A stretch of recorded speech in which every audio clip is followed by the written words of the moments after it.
जदि बीन्स को आगु एमती केबे भी बनई नाहंती वीडियो देखिला परे निश्चय थरे बनांतु। देखिबे भात रुटी रे मजा डबल आसीजिवो। सबुठु बड़ कथा पिला माने एई तरकारी को मागी मागी खाइबे। वीडियो को शेष पर्यंत देखंतु। रेसिपी पसंद आसले प्लीज वीडियो को लाइक करंतु, निश्चय गोटे शेयर करंतु। चैनल ले नुआ थिले ए जाय सब्सक्राइब करनथिले तळे थिबा ब्लैक कलर सब्सक्राइब बटन रे प्रेस करी चैनल को सब्सक्राइब करंतु। नुआ नुआ वीडियो नोटिफिकेशन पाइबा पई बेल आइकन रो ऑल ऑप्शन रे प्रेस करंतु। जय जगन्नाथ। मो सस्मिता आपण समस्तन को स्वागत करूछि सस्मिता स्टार किचन को। आजिर तरकारी पई एठी मु नेछि 300 ग्राम रो बीन्स, ता सहित दुईटी मीडियम साइज रो आलू आपनक हिसाब रे कम बेसी करी नै परिबे। गोटे बड़ साइज रो देसी टमाटो। बीन्स किनिबा समय रे एमिति सरू बीन्स देखिकी आनिबे। सरू बीन्स भितरे मंजी न थाए, तरकारी रे खाइबा पई भल लागे। बीन्स मोटा हेले बीन्स धार रे सूता बाहारे, सेई बीन्स खाइबा पई भल लागिबो नाही। बीन्स मोटा थिले मझिरे टिके भांगिबे, कसी थिले देखिकी आनिबे। बीन्स को टिके एमिति तेरछा करी काटिबा। तेरछा काटिले तरकारी रे देखिबा पई सुंदर लागिबो। आलू को टिके छोट पीसेस रे काटि नेबा, तरकारी रे बहुत जल्दी सिझि जिवो। आपण माने भाबिबे बीन्स लंबा काटिले आलू मध्ये लंबा काटि परिबा, किंतु एमिति काटिले तरकारी रे देखिबा पई सुंदर लागिबो। आजिर तरकारी पई मु 3टी छोट साइज रो पियाज नेछि, आपण माने 2टी मीडियम साइज रो पियाज नै परिबे। गोटे पियाज रो पाखुडा हमें बाहर कर नेबा। एई पाखुडा गुडी को हमें परे व्यवहार करिबा। ऊपर पाखुडा बाहर कर सारिबा परे मझिरे थिबा छोट पियाज गुडी को एई 2टी पियाज सहित मिसई हमें छोट छोट करी काटि नेबा, मसला रे व्यवहार करिबा। चलंतु तरकारी बनेबा स्टार्ट करिबा। कढ़ई गरम करी गोटे बड़ चामच तेल गरम करिबा। तेल गरम हो जिबा परे आधा छोट चामच कला जीरा देबा। कला जीरा देले तरकारी रे बहुत बढ़िया बास्ना आउ टेस्ट आसे। जदि कला जीरा नथिबो साधा जीरा भी दे परिबे। जीरा फुटी जिबा परे प्रथमे काटी रखिथिबा आलू को देबा। आलू बीन्स को देखि स्वाद अनुसार लुण देबा। आलू को सिझिबा पई अधिक समय लागिबो, सेति पई प्रथमे हमें आलू को भाजिबा। आलू को भाजिबा समय रे गैस रो फ्लेम लो मीडियम रखी 2 रु 3 मिनिट कभर करिबा, जहा द्वारा आलू भाजिबा सहित हल्का सिझि जिवो। 3 मिनिट परे एठी देखंतु आलू ऊपरे हल्का हल्का लाल कलर हे आसलानी। आलू एतिकी भाजी जिबा परे आमे बीन्स देबा, जहा फल रे बीन्स तरकारी रे बेसी सिझि जिवो नाही। बीन्स आलू भाजिबा समय रे आधा छोट चामच हळदी गुंड देबा। बीन्स आलू भजारे बहुत बढ़िया कलर आसीबो। एबे गैस रो फ्लेम लो मीडियम रखी आमे 2 रु 3 मिनिट कभर करिबा, जहा द्वारा बीन्स आलू आउ टिके सिझि जिवो। सेई भितरे चलंतु तरकारी पई गोटे मसला बनेबा। 8-10 टी रसुण नेबा, 1 इंच रो अदा, 1 कंचा लंका। आपण माने तरकारी रे जेतिकी राग खाइबे सेतिकी कंचा लंका एई अदा रसुण रे देई छेचि नेबे।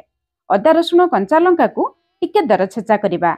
दर छेचा रहिले तरकारी रे बहुत बढ़िया बास्ना आसीबो। एपटे 3 मिनिट परे बीन्स आलू को चेक करिबा। देखंतु बीन्स आलू हल्का हल्का लाल कलर हे आसलानी। आलू देखंतु पाखापाखि 50 रु 60% सिझी आसलानी। एबे हमें गैस रो फ्लेम मीडियम रखिबा। मीडियम फ्लेम रे आलू बीन्स को आउ टिके लाल कलर करी भाजी नेबा। टिके लाल हे गले तरकारी रे खाइबा पई भल लागिबो। एतिकी भाजी जिबा परे हमें बाहर को बाहर करी आनिबा। सेई कढ़ई रे आउ 2 छोट चामच तेल देबा। तेल आपनक हिसाब रे कम बेसी करी दे परिबे। तेल गरम हो जिबा परे आधा छोट चामच जीरा देबा। जीरा फुटी जिबा परे प्रथमे हमें छेची रखिथिबा अदा रसुण कंचा लंका रे छेचा देबा। केवल 30 रु 40 सेकेंड पर्यंत हल्का भाजिबा। अदा रसुण को हल्का भाजिले अदा रसुण रो बास्ना टेस्ट बहुत बढ़िया आसीबो। प्रथमे तेल रे अदा रसुण को हल्का भाजी तापरे पियाज देले तरकारी रो टेस्ट बहुत बढ़िया आसे। तापरे काटी रखिथिबा पियाज को देबा। आपण माने निश्चय थरे एई प्रोसेस रे बनेबे। गैस रो फ्लेम लो मीडियम रखी पियाज को हल्का भाजिबा, बेसी पड़िबे नाही। पियाज एतिकी भाजी जिबा परे तरकारी रो टेस्ट बढ़ाइबा पई केवल गोटे छोट चामच बेसन देबा। बेसन देले प्रथम कथा तरकारी रो टेस्ट बहुत बढ़िया आसीबो। द्वितीय कथा बीन्स आलू तरकारी रे बीन्स अलगा आलू अलगा रही थाए। बीन्स आलू तरकारी रो झोल रो टेक्सचर भी बहुत बढ़िया आसीबो। बेसन को पियाज सहित एई स्टेज रे भाजी नेले बेसन रो कंचा बास्ना चली जिवो। गैस रो फ्लेम पूरा लो रखी 2 रु 3 मिनिट आमे बेसन को भाजी नेबा। देखिबे बेसन भाजी जिबा परे बहुत बढ़िया बास्ना बाहरिबो। तापरे आमे नेइथिबा टमाटो को बाटिकी देबा। ग्राइंडर जार धोई 3-4 चामच पानी देबा। एबे केवल मसला पई आमे स्वाद अनुसार लुण देबा। बीन्स आलू भाजिबा समय रे ବିନ୍ସ ଆଳୁ ପାଇଁ ଲୁଣ ଦେଇଥିଲେ। ଅଧା ଛୋଟ ଚାମଚରୁ ବି କମ୍ ହଳଦୀ ଗୁଣ୍ଡ ଦେବା। ବିନ୍ସ ଆଳୁ ଭାଜିବା ସମୟରେ ଅଳ୍ପ ହଳଦୀ ଗୁଣ୍ଡ ବି ଦେଇଥିଲେ। ତରକାରୀରେ ଭଲ କଲର ପାଇଁ ଗୋଟେ ଛୋଟ ଚାମଚ କାଶ୍ମୀରୀ ଲଙ୍କାଗୁଣ୍ଡ ଦେବା।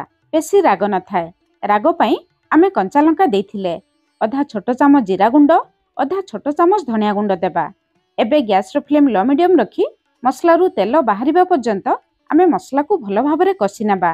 ମସଲାକୁ କଷିବା ସମୟରେ କଭର କରି କଷି ନେବେ। ମସଲା ବହୁତ ଜଲ୍ଦି କଷିଯିବ।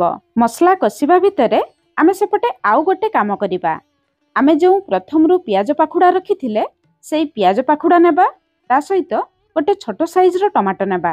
ଟମାଟୋ ଭିତରେ ଥିବା ମଞ୍ଜି, ଟମାଟୋର ଶସକୁ ବାହାର କରି କେବଳ ଟମାଟୋକୁ ନେବା। ଆପଣମାନେ କେବଳ ଟମାଟୋ ପିଆଜରୁ ଏଇ ତରକାରୀ ବନେଇ ପାରିବେ। ଯଦି ଆପଣମାନଙ୍କ ପାଖରେ କ୍ୟାପ୍ସିକମ୍ ଥିବ ଫାଳେ କ୍ୟାପ୍ସିକମ୍ ନେବେ। କ୍ୟାପ୍ସିକମ୍କୁ ଏମିତି କ୍ୟୁବ୍ ସେପ୍ରେ କାଟି ନେବେ। ଏବେ ଚାଲନ୍ତୁ ଗ୍ୟାସ୍ ଉପରେ ଗୋଟେ ଛୋଟ ପ୍ୟାନ୍ ବସାଇ ଗୋଟେ ଛୋଟ ଚାମଚ ତେଲ ଗରମ କରିବା। ତେଲ ଗରମ ହେଇଯିବା ପରେ ପ୍ରଥମେ ପିଆଜ କ୍ୟାପ୍ସିକମ୍କୁ ଦେବା।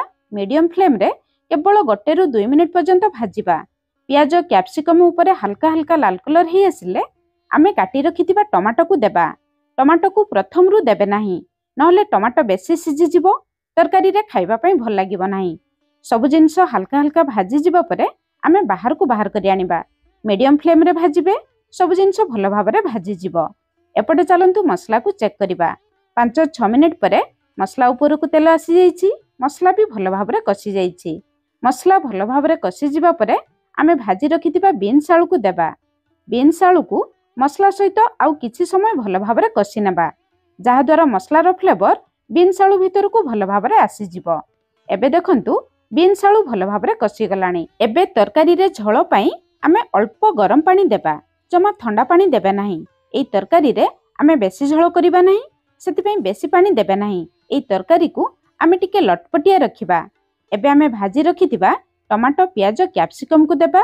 ବେଶ କିଛି ଧନିଆ ପତ୍ର ଏଇ ଷ୍ଟେଜରେ ଦେବେ। ଧନିଆ ପତ୍ର ତରକାରୀ ଶେଷରେ ଦେବା ଅପେକ୍ଷା ଏଇ ଷ୍ଟେଜରେ ଦେବେ। ଦେଖିବେ ତରକାରୀରେ ବହୁତ ବଢ଼ିଆ ବାସ୍ନା ଆସିବ। ପାଣି ଫୁଟିଯିବା ପରେ ଗ୍ୟାସର ଫ୍ଲେମ୍ ଲୋ ମିଡିୟମ ରଖି 6ରୁ 7 ମିନିଟ୍ କଭର କରିବା, ଯାହାଦ୍ୱାରା ଆଳୁ ବିନ୍ସ ଭଲ ଭାବରେ ସିଝିଯିବ। 7 ମିନିଟ୍ ପରେ ଏଇଠି ଆମ ତରକାରୀର ଫାଇନାଲ ଲୁକ୍ ଦେଖନ୍ତୁ। ତରକାରୀ କେତେ ସୁନ୍ଦର ଦେଖାଯାଉଛି। ଶେଷରେ କେବଳ ଅଧା ଛୋଟ ଚାମଚ ଗରମ ମସଲା ଗୁଣ୍ଡ, ନହେଲେ କିଚେନ କିଙ୍ଗ ମସଲା ବି ଦେଇପାରିବେ। ସବୁ ଜିନିଷକୁ ଭଲ ଭାବରେ ଗଳେଇ ନେବା। ଏବେ ଆମ ରେଡି ହେଇଗଲା ସୁପର ଟେଷ୍ଟି ବିନ୍ସ ଆଳୁ ତରକାରୀ। ଆପଣମାନେ ଏଇ ତରକାରୀର ନାମ କ'ଣ ରଖିବେ ନିଶ୍ଚୟ ମୋତେ କମେଣ୍ଟସ୍ କରି ଜଣାଇବେ। ଦେଖନ୍ତୁ ଆଳୁ ଭଲ ଭାବରେ ସିଝି ଯାଇଛି। ଏଇ ତରକାରୀର ଝୋଳ ଏତିକି ରହିଲେ ଭାତ ରୁଟିରେ ଖାଇବା ପାଇଁ ଭଲ ଲାଗିବ। ଆପଣମାନେ ନିଶ୍ଚୟ ଥରେ ବନାନ୍ତୁ। କେମିତି ଲାଗିଲା କମେଣ୍ଟସ୍ କରି ଜଣାଇବେ।